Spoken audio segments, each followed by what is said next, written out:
Hi everyone, বছরের প্রথম দিন কলকাতায় তো ছুটিই থাকতো। এখানে কিন্তু আমার অফিস আছে, আর সকাল সকাল উঠে অয়ন অফিসের কয়েকজনের জন্য এই এগ টেবিলটা বানিয়ে দিচ্ছে।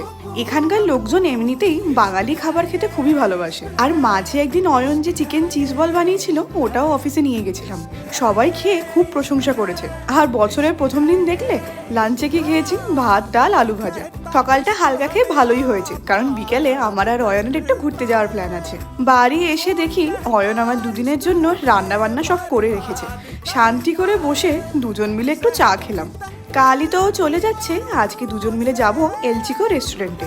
এই রেস্টুরেন্টটার নাম এখানে অনেকজনের থেকেই শুনেছি, তাই অয়ন যখন আছেই গিয়ে একবার ঘুরে আসি। এখানকার ম্যাক্সিমাম রেস্টুরেন্টই আমি যেখানে থাকি সেখান থেকে 15-20 মিনিটের ডিস্টেন্স।